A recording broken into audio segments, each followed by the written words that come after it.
Greetings to all in the name of our Lord and saviour Jesus Christ. మన రక్షకుడు ప్రభు అయిన యేసుక్రీస్తు నామమున మీ అందరికీ శుభం తెలియపరుస్తున్నాను.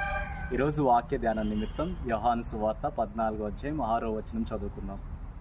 యేసు, నేనే మార్గమును సత్యమును జీవమును, నా ద్వారానే తప్ప ఎవడునూ తండ్రి యొద్దకు రాడు. ఈరోజు ఈ వాక్యం ద్వారా దేవుడు మాట్లాడుతున్నాడు. యేసయ్యే మార్గము. ఎందుకంటే తండ్రి అయిన దేవుడు ఈ భూమి మీదకి ఆయన ఏకైక కుమారునిగా ఉన్న యేసయ్యని లోకానికి పంపించాడు.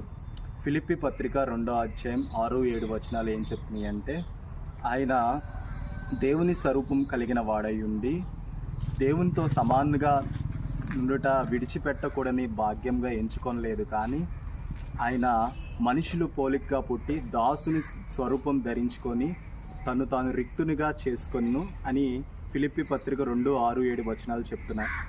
అయితే ఆయన రిక్తుడిగా చేయబడ్డాడు. అంటే రిక్తుడిగా అంటే ఏమీ లేనివాడుగా ఆయన తన్ను తాను తగ్గించుకున్నాడు.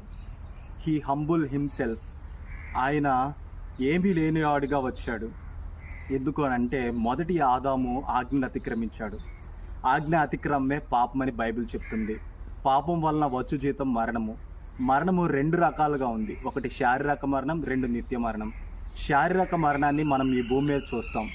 చాలామంది కూడా రోగాల ద్వారా మరణిస్తారు, యాక్సిడెంట్స్ ద్వారా మరణిస్తారు, తర్వాత వృద్ధాప్యంలోకి వచ్చినప్పుడు మరణిస్తారు. ఇది శారీరక మరణం, ఇది భూమి మీద మనం చూస్తాం. కానీ నిత్య మరణం, దీన్ని బైబిల్ ఏం చెప్తుందంటే 2వ మరణం లేదా అగ్నిగుండం. దీని నుంచి తప్పించబడే మార్గం అనేది లేదు. ఎందుకంటే మొదటి ఆదాము ద్వారా పాప స్వభావం అనేది మానవాళి అందరి మీదకి ఆపాదించబడింది. కాబట్టి బైబిల్ ఏం చెప్తుందంటే నీతిమంతుడు లేడు, ఒక్కడునూ లేడు. ఎందుకంటే ఆదాము చేసిన పాపము మానవాళి అందరి మీదకి అది ఆపాదించబడింది.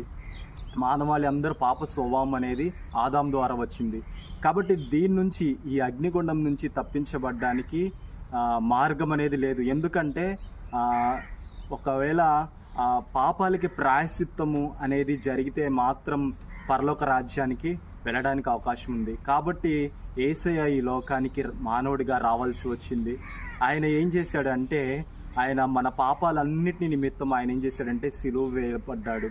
ఆయన సిలువలో రక్తం కార్చాడు, ఆయన మరణించాడు. అదేవిధంగా ఆయన మరణించడం ఎంత సత్యమైంది అంటే ఆయన తిరిగి లేవడం కూడా అంతే సత్యం. ఆయన పునరుద్ధానుడయ్యాడు. ఆ పునరుద్ధానుడైన యేసయ్య చెప్తున్నాడు, నేనే మార్గం. ఎందుకంటే పరలోక రాజ్యం వెళ్ళాలి అని అంటే యేసయ్య ఒక్కటే మార్గం. ఆయన్ని నమ్ముకుంటే మనం పరలోక రాజ్యానికి వెళ్ళడానికి అవకాశం ఉంది. ఒకవేళ